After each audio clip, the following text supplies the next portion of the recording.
I'm not sure how you can describe this hat. To me, it looks like one of those lamb chop stuffed animals that maybe some child had for 20 years and maybe chewed on a few times. Occasionally he would wear it backwards where he'd sewed his photo op thing on. And if you can picture this hat and then a pair of knickers that he often wore. And Ruthie was really the first of my girlfriends who went to college, who got married. And she married this guy who was like 10 years older than her. And none of us could even imagine dating someone a couple years. And here was Rich, who was, you know, quite a bit older. And I remember his, the love he had for her and how he just really touched her so deeply with some inner gifts, as well as an external way that he was with her, where he just treated her like a queen and a princess, and she was always the most important to him. And that really struck me over the years when I would see them together, how much, even though they could disagree, they could have fun, but there was just this inner feeling of sacredness in the relationship. Richard just married us May 28th. And it was a wonderful thing for him to do, and a bit of a surprise too, because when I met Richard 21 years ago, I thought, I'm not sure if I like this guy. He's a bit of a dirty old man. Bill and I came to his house here in Santa Cruz, and a lot of sexual innuendos, and I thought he was thinking one way, and I was actually thinking, if Bill doesn't drive me out of here, I'm going to find out if there's a Greyhound going back to Marin. Richard never drank very much. I'll remember that for sure. However, there at least one occasion where he probably had a little bit more brandy than he should have, and that was his wedding. And I was his chauffeur that night. And I'm going to remember the wedding ceremony vividly, when he's standing up there and, giving the priest a hard time about whether this was official with the Catholic Church or not. So I respect him a lot for that. I really do. One of the best memories I have of him. Is it official with the church? You know, in his best Kramer type of voice. Like right here in the memorandum, you can see there's a picture of Rich in this 124 Jag that he had in 1965. And one time we were going to a car rally. It was about 1965. We're on the freeway about 65 miles an hour, and if you look at Rich, you see that he has these Coke bottle glasses, which he wore in those days. He had contacts more recently, but we're talking on the freeway about 70 miles an hour. His glasses fly off his face into the back seat. Rich lets go of the steering wheel, starts feeling it because he was blind as a bat in any case, and he's feeling the back seat, and I grabbed the steering wheel and I kept us on a straight course. It was probably not more than 10 or 15 seconds. He was looking for his glasses, but it seemed like an eternity. And I finally found him, put it back on. He was able to take control. But I think at that time we cheated death at about 1965.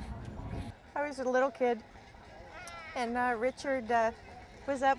We were at his parents' house, Grandpa and Grandma's, and he decided to take me for a bike ride. And my foot got caught in the spokes. And I guess I cried and everything, and he brought me back to Grandma. Grandma was so mad at him because he hurt her first grandchild that supposedly it said that that's one of the reasons he never wanted to have kids was because, good God, look what happens. So he was always the best uncle, and wouldn't have changed anything. He was really, really great with Taylor, my son. When I came down here for the first time that I could remember, I went surfing down at Cowles Beach. Apparently that was the first time he actually got up at 8 or whatever in the morning to go see me surfing. I just remember coming down here all the time to see him surf, sail.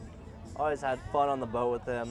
We walked inside and he has the Gardner McKay line from Jimmy Buffett's song on his kitchen. And I said, "Hey, you like Buffett, huh?" And he said, "Yeah, you know Jimmy?" And I said, "Well, not personally, but I listen to him." He said, "What's a young kid like you listening to an old guy like that for?" So that's something we definitely had in common, and never got to go to a concert with him, but we always tried. So that's one thing that this October we're going, and we're gonna think of him the whole time. Our father didn't, Rich was not like his favorite son-in-law. And we're just going, I said, well, our father liked people to schmooze him. He would rather hear what he wanted to hear rather than the truth, you know. And Rich, Catherine was saying at the, when they were giving the talks earlier, he was very blunt. And I don't know, he's not, I don't know if I put it the same way as really blunt. He said what was on his mind. You know, if you had a group of people, a group of 10 people, and they run into somebody who's a jerk, you know, 9 of the people, they're going inside their heads, what a jerk. And Rich is the one who'll go, God, you're a jerk. Or somebody drives up in a new car and everybody's wondering, God, I wonder what that cost. And Rich would be the guy to walk, hey, how much did this set you back? And he just said what was on his mind, but it was sincere. And yeah, let's say you were at a party and you just moved to a marginal neighborhood, and a person who's a schmoozer would say, where do you live? And you'd say so-and-so, and they go, well, that's an interesting, quaint area to live in. And you would say it to Rich, and he'd say, so you live in the slum? What's it like to live in the slum? And the difference being is the schmoozer really didn't care what your answer was. And when Rich would ask you that, he was really interested in what it was like to live where you were. And he was sincere. And that's why I loved Rich. I'm really sad that he fell off the ladder. I